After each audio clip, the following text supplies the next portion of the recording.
মুসলমান ভাইরা আমার, আল্লাহ পাক বলছেন, বান্দারে তোমাকে পৃথিবীতে রাখার জন্য আমি সবকিছুর ব্যবস্থা করেছি।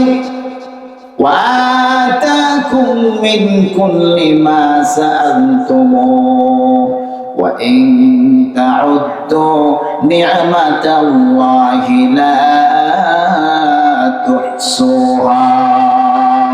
আল্লাহ বলছেন, তোমরা এই পৃথিবীতে থাকার জন্য তোমাদের যত কিছু প্রয়োজন, যা কিছু প্রয়োজন সব কিছু আমি দিয়েছি, এত বেশি দিয়েছি তোমরা আমার দেওয়া নিয়ামতগুলো গণনা করতে শেষ করতে পারবে না, জীবন শেষ হয়ে যাবে, আমার দেওয়া নিয়ামতগুলোর গণনা কোনোদিন শেষ হবে না।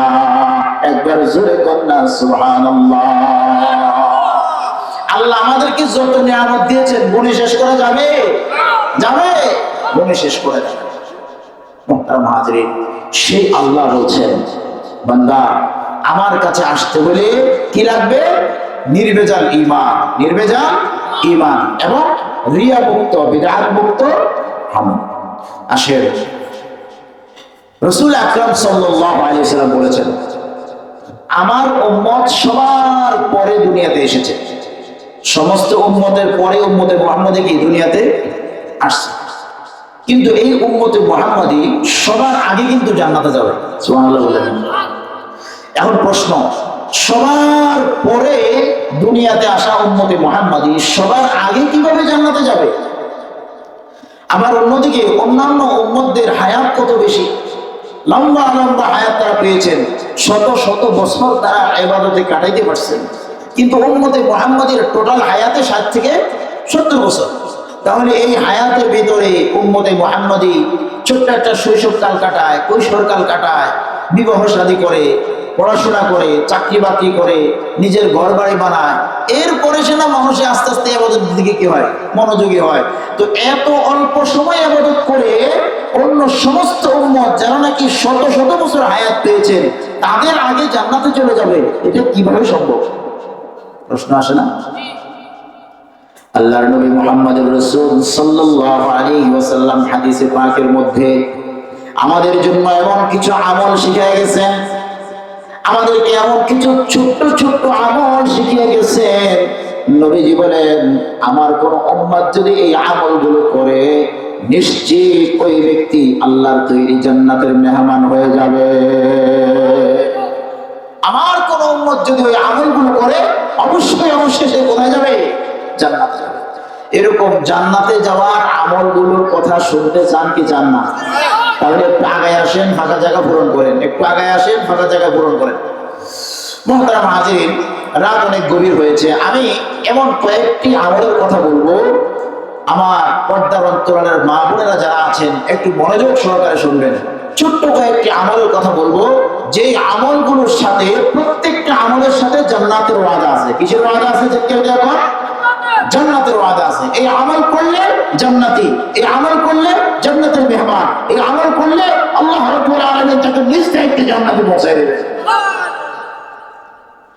মুসলমান ভাইরা আমার, আল্লাহর নবী মুহাম্মদুর রাসূল সাল্লাল্লাহু আলাইহি ওয়াসাল্লাম হাদিসে পাকের মধ্যে ইরশাদ ফরমান, আমার কোন উম্মত যদি সুন্দর করে ওযু করে, ওযু করার পরে কালিমায়ে শাহাদাতটা পড়ে, কালিমায়ে শাহাদাতটা আপনারা পারেননি? অবশ্যই পারেন।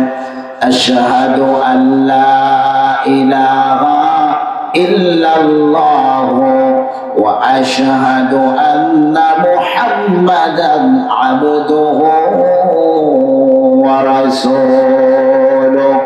আল্লাহর নবী মুহাম্মদুর রাসূল সাল্লাল্লাহু আলাইহি ওয়াসাল্লাম ইরশাদ ফরমান, আমার কোন উম্মত যদি ওযু করার পরে সুন্দর করে ওযু করবে, তারপরে কালিমায়ে শাহাদাতটা পাঠ করবে, এরপরে ছোট্ট একটা দোয়া, আল্লাহুম্মা জাআলনি মিনাত তাওয়াবিনা ওয়া জাআলনি মিনাল মুতাতাহহিরিন, এই ছোট্ট আয়াত যদি পাঠ করতে পারে, আল্লাহ রাব্বুল আলামিনের তৈরি জান্নাতের 8টি দরজা তার জন্য করে যায়, যেই দরজা দিয়ে ইচ্ছা সেই জান্নাতে প্রবেশ করতে পারবে।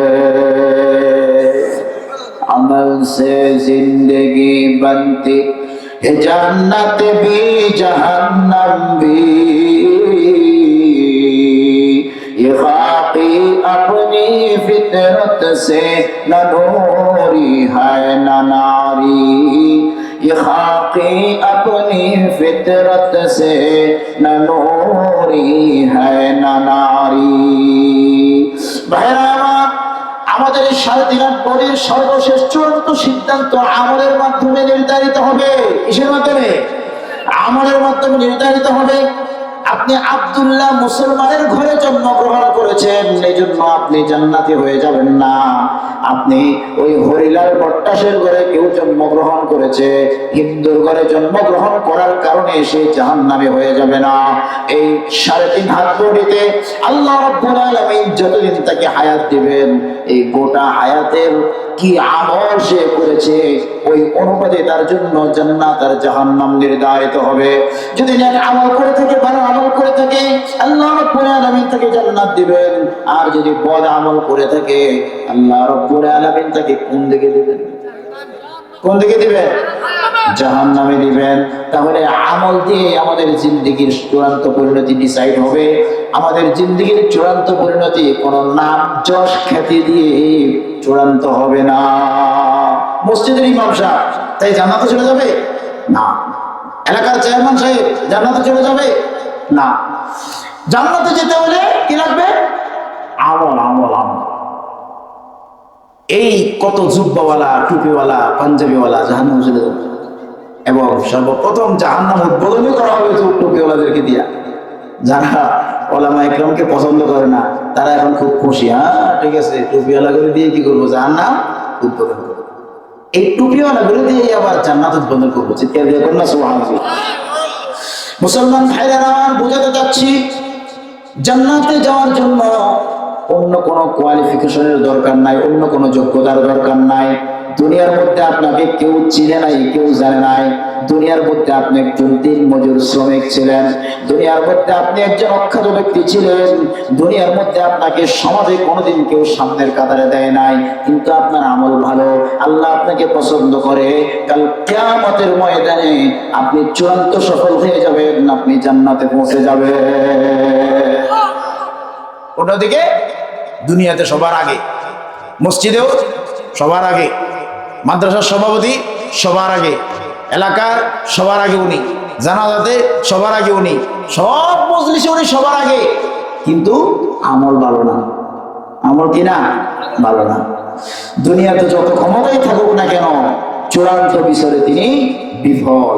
সকলকে পারলেন না, বাম দিকে জাহান্নামে চলে যাবেন। জোরে বলেন না নাউজুবিল্লাহ।